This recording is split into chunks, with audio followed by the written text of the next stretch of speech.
Hi guys. So today, I've been asked recently by several people about patterning. I make coronets, and I've been asked how I draw the patterns for the coronets I make. Pretty easy, pretty straightforward. It'll be even easier when I show you the tools that I use, and I'm going to go over that today. So the first thing to talk about is the profile of your coronet. Do you want your coronet to be square, which means the sides are parallel to each other? Or are you looking for what I call a canted coronet, where the bottom diameter is smaller than the top diameter, right? So you'll end up with, I don't have a coronet to show you. I've got some over there on the shelf, but I didn't plan ahead and didn't grab one over here to show off. But patterning for a square coronet is straightforward as can be. You get the head measurement, where I call it the head measurement at your coronet line, which is, if you wear it horizontal right at your brow, great. I like to wear mine what I tipped back on my head, what I call cowboy style. However you're feeling, or your client, if you're making a coronet for somebody else, however they like wearing their coronet, that's where they should measure their head, because it needs to fit. Something else I've learned from a few armorers that have a vast amount of experience, and a couple other coronet makers, is what you do is you take their head measurement and you add an inch, and what that does is, if you know math, it makes the coronet about 1/3 of an inch bigger than their head, and that allows room for padding. Everybody wants padding in their coronet, because otherwise you get headaches, and I have a permanent dent in my head from the one time I was king, because I wear my coronet cowboy style, and they're not, royal crowns in particular are heavy and they leave marks. So padding is important. I have another video with padding. What I was saying about square coronets is the patterning for them is incredibly straightforward. Head measurement plus an inch. Width of the coronet, my own personal aesthetics, I'm not comfortable going over about 2 inches tall. If you like taller, then all on you. Your coronet. And then you just draw on your pattern paper, whatever you're going to use, a straight line, the head diameter plus an inch, and you make a rectangle of that, however tall you want the coronet, and then you figure out, based on the person's rank, what coronet you're making for them. If you're making a baronial, it should be like 6 or 12 points, based on Victorian ridiculosity about what coronets look like. Within the SCA, we have a convention that barons get generally 6 points.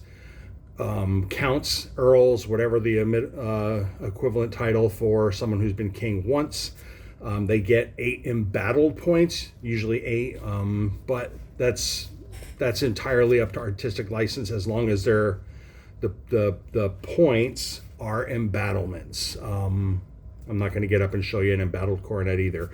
And at the duchy level, when you've been crowned 2 or more times, you get generally 4 points with strawberry leaves on them. I have really cool nifty strawberry leaf right here that I'm going to send off to be cast. That's a good shot. That's what a strawberry leaf looks like that I'm going to put on a coronet. Usually put 4 of those on there. So anyway, that's square patterning. It's, like I said, crazy self-explanatory. They're not hard to do, those patterns. For patterning canted coronets, I find there's several tools that are required. Or not required, but they make the work a ton easier. First of which, I have a yardstick. The yardstick has a hole in the end that I have taken from round and made a teardrop. And then starting at about 14 inches all the way through 30 inches, if I tilt it just right, you can see that there's holes drilled roughly every 1/4 inch. And what that does is the smaller the number, like 14 inch, tilts way out, because, you know, if you got a 24 inch head and a 14 inch curve, you know, you have the 24 inches and the 14 inches are going to look like that. And the larger that number gets, the more you reel in the sides, the more the sides get close to vertical. So that's why I have the holes drilled every 1/4 inch. Another thing I really found invaluable is a flexible ruler. Those are great for actually laying out head sizes, and I'll show how that's done in a second.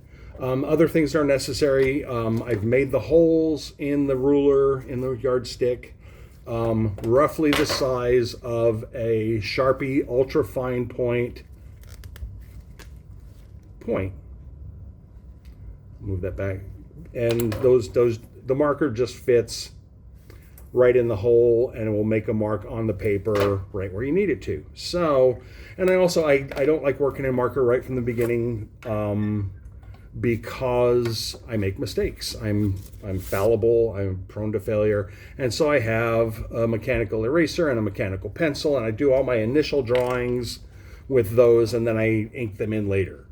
The other thing you really need is pattern paper, something to put your pattern on. And I use one of these Happy office caliber Post-it notepads. And the cool thing I like about them is they're about 25 inches wide. I'm going to tilt the camera here in a second so you can see what I'm doing. Here we go. Whee, that's not really going to work very well, but that'll work pretty good. What I do, got to move the camera back a little bit because 25-inch wide paper is 25 inches wide. Okay, so I square the paper up to the edge of my workbench. Down here, I have a nail. Driven into my workbench, I have a nail, and that hole, I hook over the nail. And what I do then is, say for example, I decide I want to do it like a 21-inch radius. I'm just going to use the word radius because it's simpler. I find 21 inches and I go from this side and I make sure 21 inches is on the paper, and then I come to the other side. Oh boy. Make sure 21 inches is on the paper. And then I grab my pencil and I make a mark. I make an arc. I make a mark of an arc. That's hilarious. So yeah, I take the pencil, put the pencil in the thing. Make sure I have some lead sticking out. And you're gonna find yourself frustrated because the pad will get in the way, stuff on your workbench, like the camera stand, will get in the way, etc. So you really, you need to thoroughly clean your workbench before you start doing this.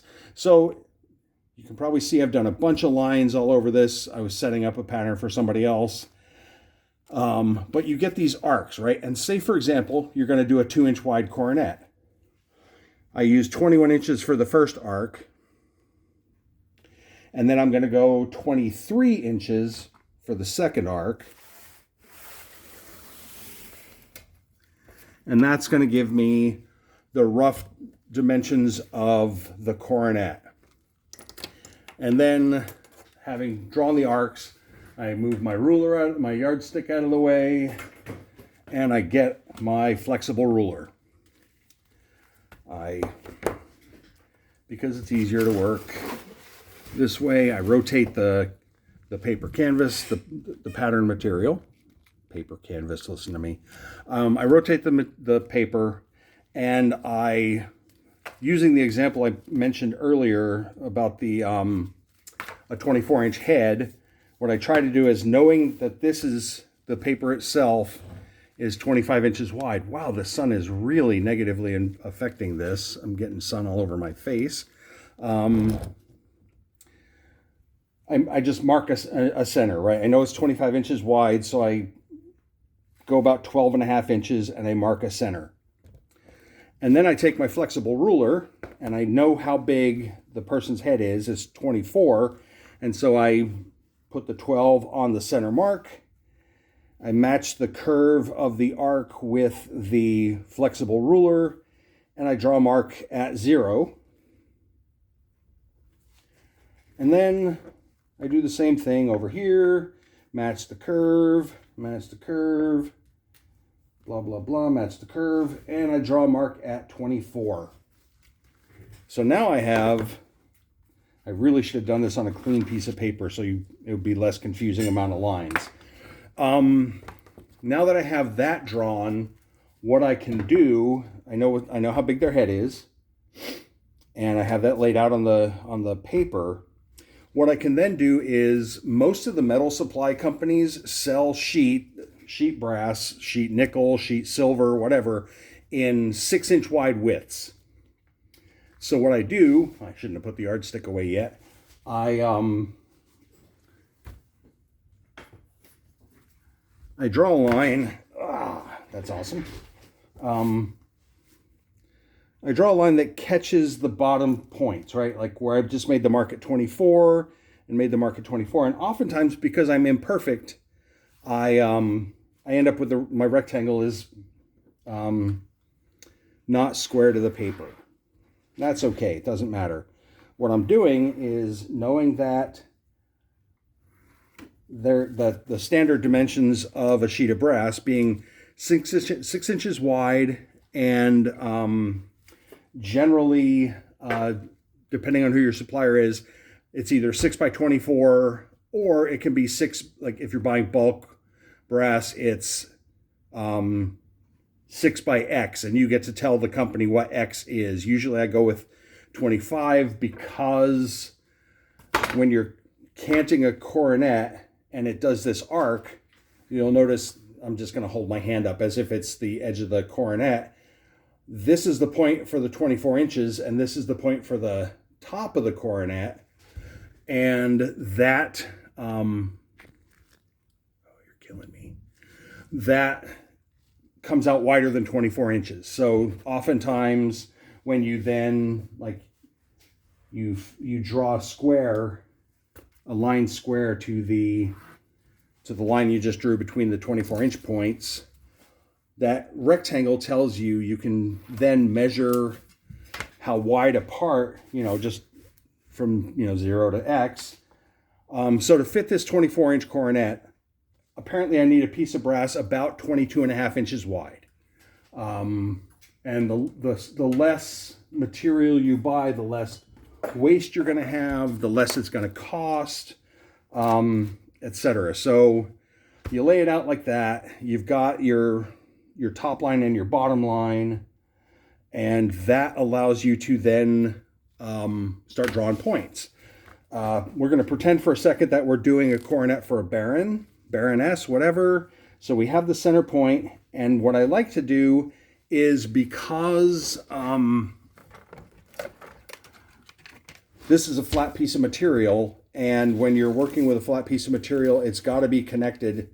It's got, you wrap the ends around, and that part's got to be connected. It's either you rivet it somehow, or you, if you're good at brazing, you braze it or solder it or something, but you get the ends together. So that is very important. I put the mark at the center, and then I do the curves such that this distance from the bottom edge of the coronet to the top is at the narrowest point.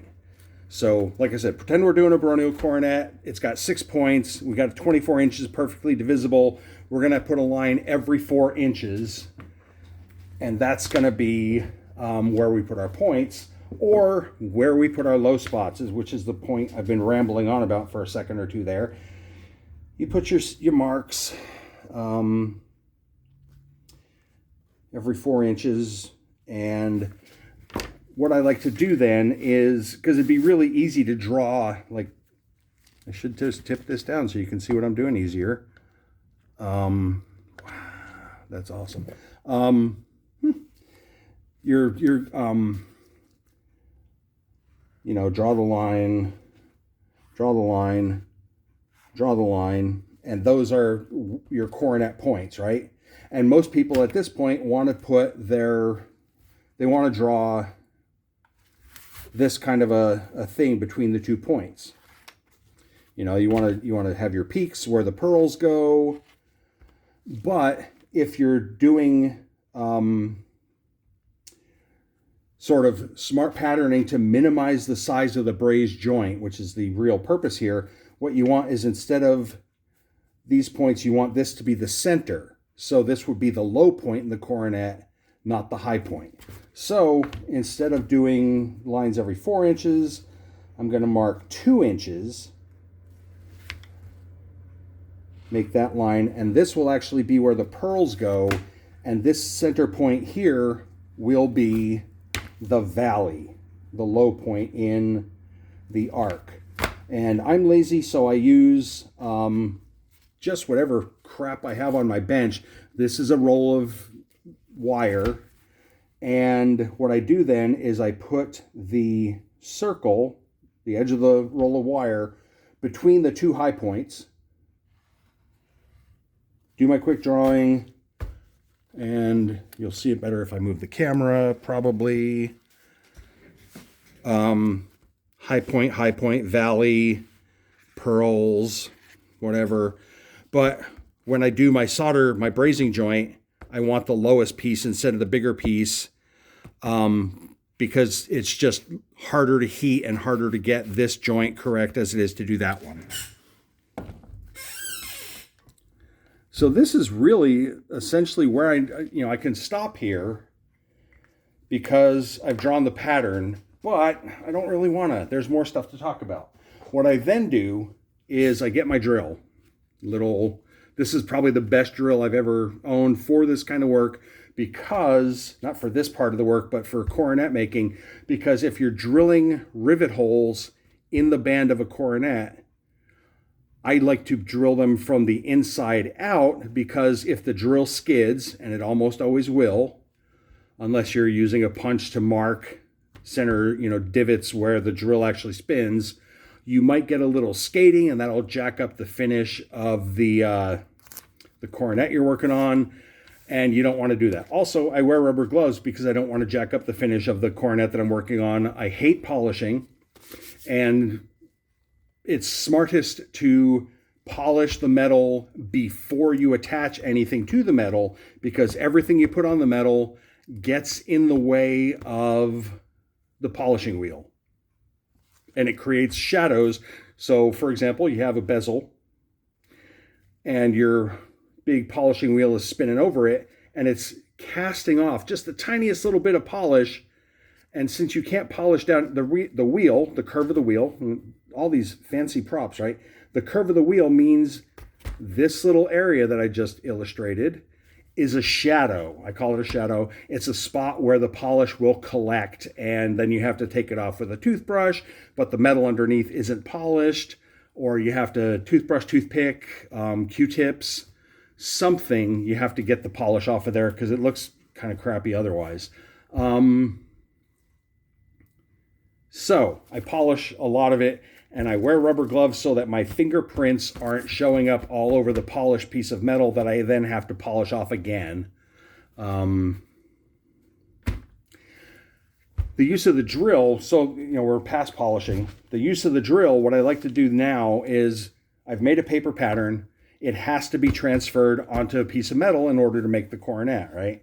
So what I do is at every feature, like for example, like each of the points that I drew out, the corresponding spots on the lower bands, the peaks and the valleys, I drill a little hole through the paper. And then what I do is I take my Sharpie and I make a little dot on the metal, I lay the pattern over the metal. I make a little dot everywhere that I just drilled holes through the pattern. I make corresponding dots on the metal. And then, because I have a fairly steady hand, I fill it, I take the marker and I connect the dots. Connect the dots, la la la la la. I connect the dots, and that gives me my cutting area, my cutting pattern. I take it over to the Beverly shear, I cut it out, and then I start with the decorating. I first round the band, braze the ends, polish it again.